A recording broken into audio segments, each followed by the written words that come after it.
When one thinks of a police state, we tend to imagine an Orwellian style of existence, where everyone is expected to behave in a certain way and are constantly monitored and scrutinized for the things that they do or that they don't do by a superior power with sinister intentions.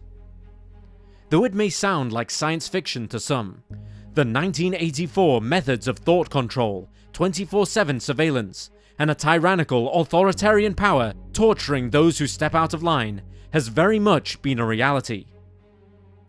In today's modern world of technology, artificial intelligence, and government tactics for control, some would argue it is more evident than ever, particularly in countries such as North Korea and China.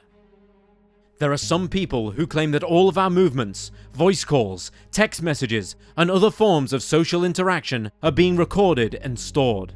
And from there, it's just a small leap to assume that this data is being put on display to a perverse elite conglomerate of government officials and high-tech institutions.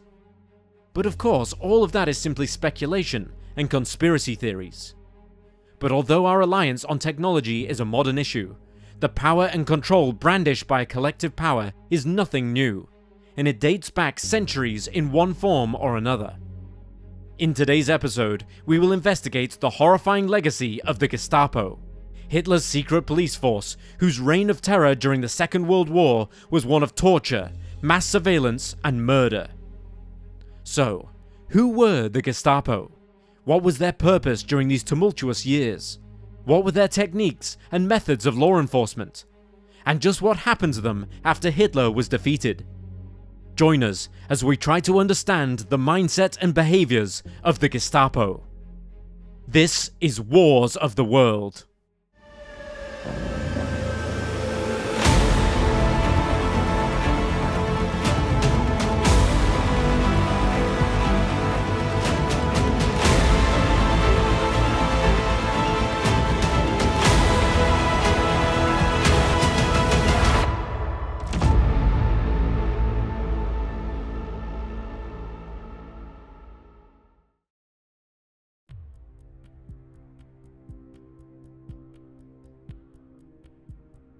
The name Gestapo is an abbreviation for its official German name, Geheime Staatspolizei, the direct English translation being Secret State Police. However, it was not the first political police force in Germany, or indeed in Europe's history, as Germany has a long track record of bureaucratic enforcement.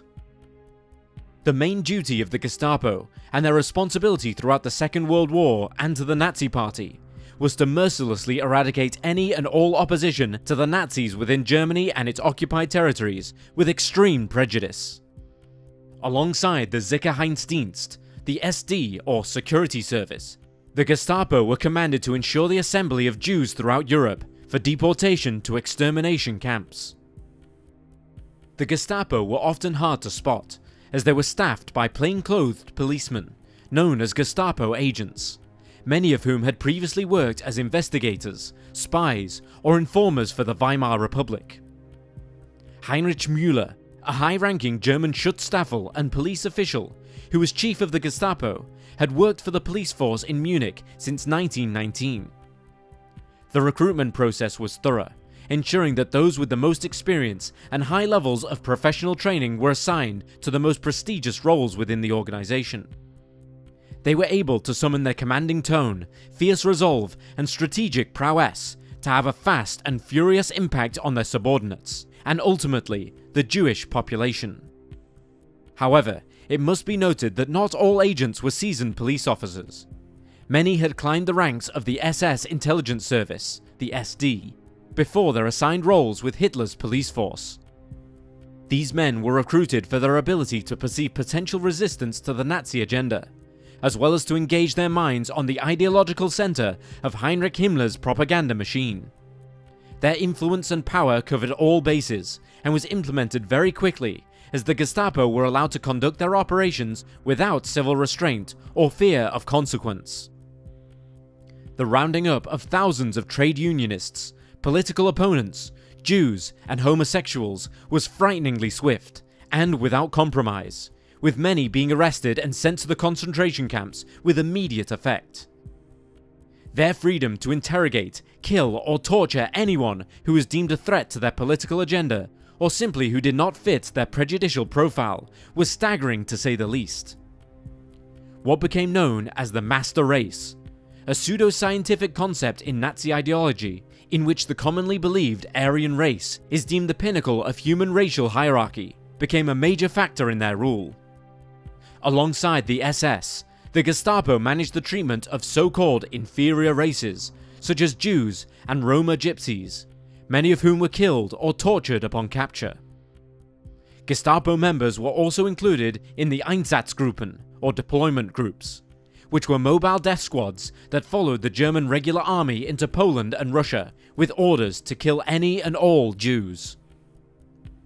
One of these death squads was overseen by Adolf Eichmann, a prominent figure in the Nazi Party. Bureau IV-B4 deported millions of Jews from other occupied countries to the extermination camps in Poland. Ultimately, the Gestapo's role within the Nazi Party was the structural dominance of political policing, whereby the goal is to maintain the political status quo and to protect the government from protest, espionage, and political resistance or coup. This was the role of the Gestapo.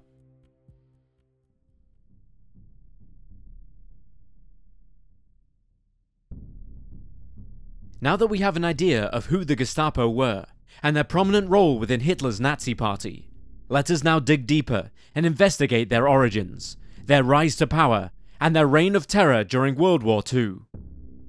Before the Nazis came to power in 1933, the democratic country of Germany from 1918 was known as the Weimar Republic, made up of several states such as Prussia, Bavaria, and Saxony, each having their own police forces. At the time, individual liberties and legalities were protected under national laws and political policing institutions. These included freedom of speech and freedom of the press. Believe it or not, the Weimar Republic used their enforcers to restrict and quash all bureaucratic uprisings and violence among the anti-democratic movements on both sides of the political divide, including those within the Nazi Party.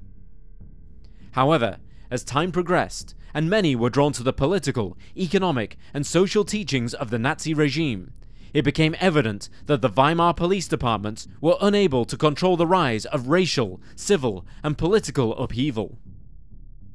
On January 30th, 1933, Adolf Hitler was appointed Chancellor of Germany, and the first thing on their agenda was to immediately implement a state of dictatorship, and to assign roles to some of the most educated, experienced, and dangerous men in the German political sphere.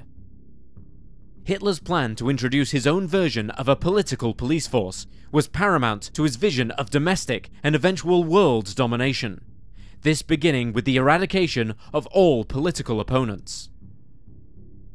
Emergency mandates and legal orders were issued in February 1933, which granted the political police from being punished or prosecuted for breaching constitutional limits. This included the Reichstag Fire Decree. This proclamation put an end to individual rights and legal protections, such as the right to privacy, thus allowing the police to conduct their interrogation, examination, and incarceration of anyone who they saw as a socio-political threat. Hitler had approved the reading of civilians' private mail, entering residences without a warrant, and sanctioned his squads to secretly listen to telephone calls whenever they felt necessary.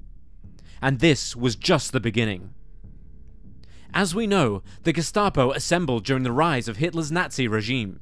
When the party came to power in 1933, Hermann Göring, then Prussian Minister of the Interior, detached the political and espionage units from the regular Prussian military, and officially recognized the Gestapo on April 26th, as its own unit.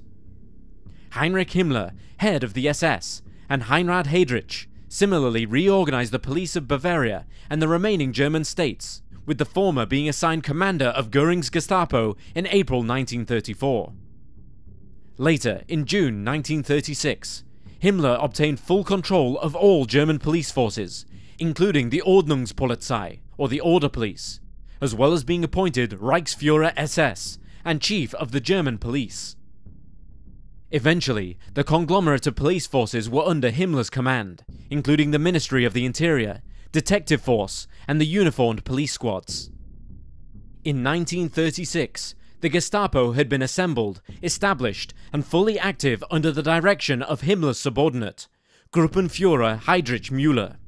This coincided with the development of the Kriminalpolizei, the criminal police, as part of the Sicherheitspolizei, or the security police organization. In 1939, the organization was reinforced alongside the Sicherheitsdienst, an SS security department, to form Reichssecurity Central Office under Heydrich.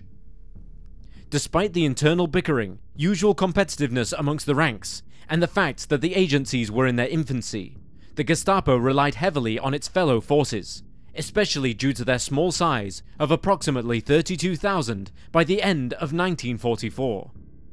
Ultimately, the role of the Gestapo, as mentioned earlier, was to round up as many people as possible whom they considered to be a threat to their policies, their agenda, or to their cultural and race theories.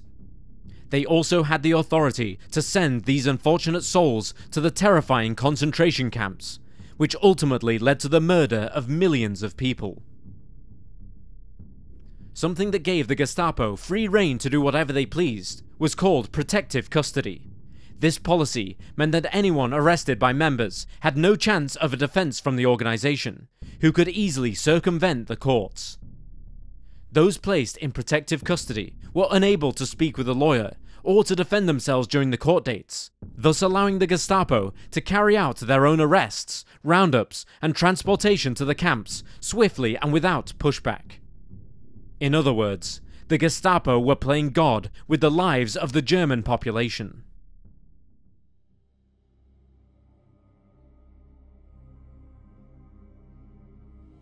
It goes without saying that anyone with a basic knowledge of the Gestapo will be aware of how ruthless, murderous, and despicable their methods, tactics, and justifications were. Now that we have an idea of how they came to power and quickly assimilated their reign of terror as the Second World War took hold, let us now look at some of their rules and procedures that occurred under their rule. During the war, the Gestapo were responsible for investigating, arresting, and punishing those who spoke out against the Nazi regime, or frustrated their political, social, or war efforts. Their prejudices against Jews, homosexuals, or anyone who did not fit their Aryan perspective also included those who wrote, spoke, or even deliberated in small circles against the tyrannical leadership. They participated in mass shootings of Jewish men, women, and children on an almost daily basis, and they took pleasure in policing the forced labor facilities across the country.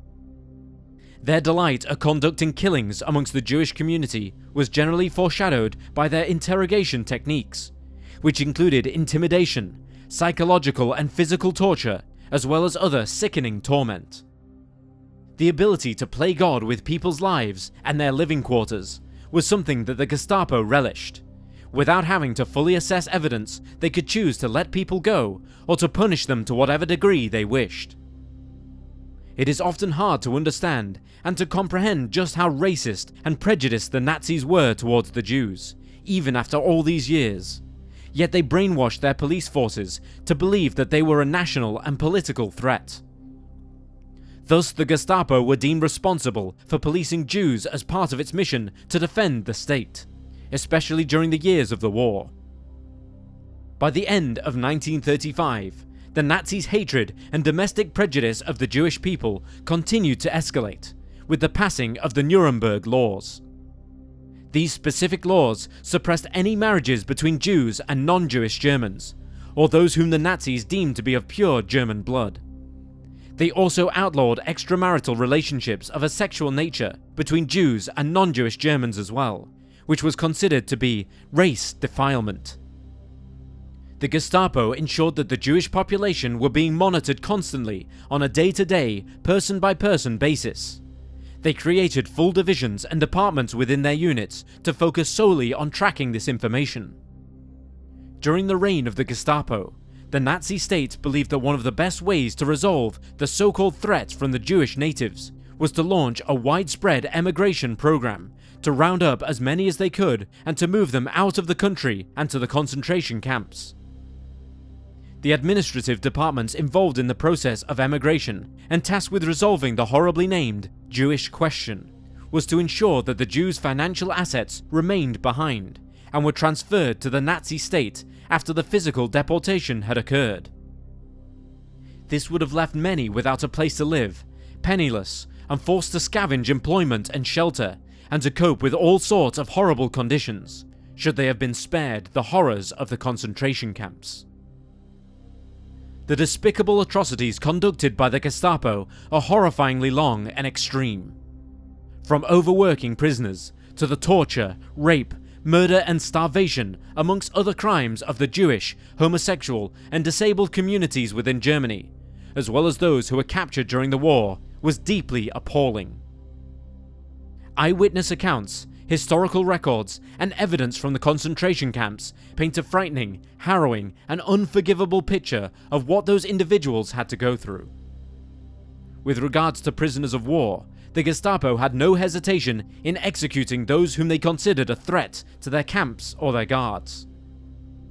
These accounts have been documented and portrayed in films such as Hart's War and The Great Escape, the latter being the true account of the Stalag Luft III murders. These were a set of war crimes perpetrated by members of the Gestapo following the story of the Great Escape of Allied prisoners of war from the German Air Force prison camp known as Stalag Luft III on March 25, 1944. It is noted that of the 76 successful escapees, 73 were recaptured, 50 of whom were executed on the personal orders of Adolf Hitler. These murders created a sense of indignation from the world's press, as well as those within the Gestapo ranks at the prison camp itself. The Foreign Secretary of the United Kingdom at the time, Anthony Eden, would later declare in the House of Commons that those guilty of such a war crime would be brought to exemplary justice.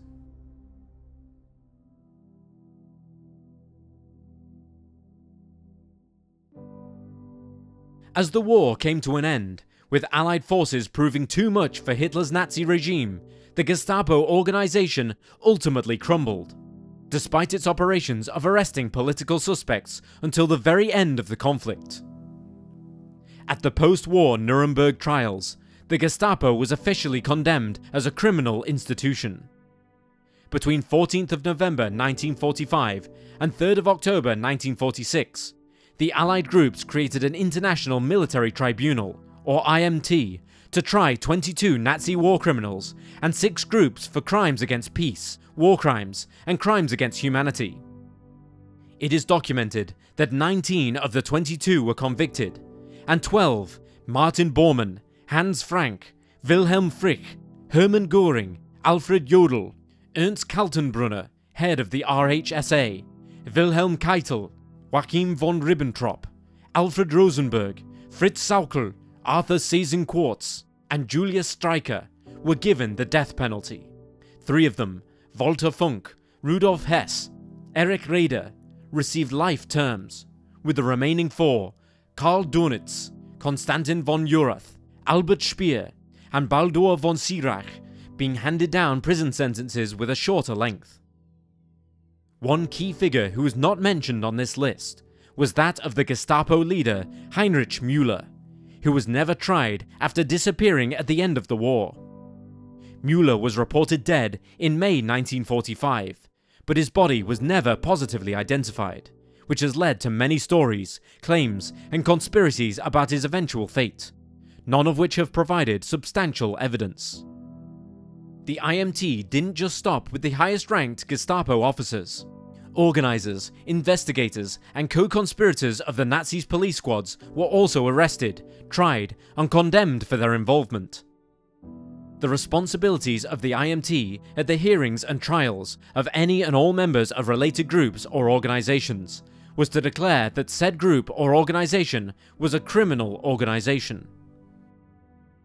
After thorough investigations into the collective ranks, officials, and establishment figureheads of the SS, Gestapo, and others, the competent national authority of any signatory had the right to bring persons to trial for membership in that organisation. The IMT subsequently convicted 3 of the groups: the Nazi Leadership Corps, the SS, including the SD, and the Gestapo. In the years following the Second World War, US counterintelligence corps implored the former Leon Gestapo chief Klaus Barbie for his anti-communist efforts, and also helped him to escape to Bolivia. In 1997, Cologne transformed the former regional Gestapo headquarters in Cologne, the ELDE House, into a museum to document the actions of the Gestapo.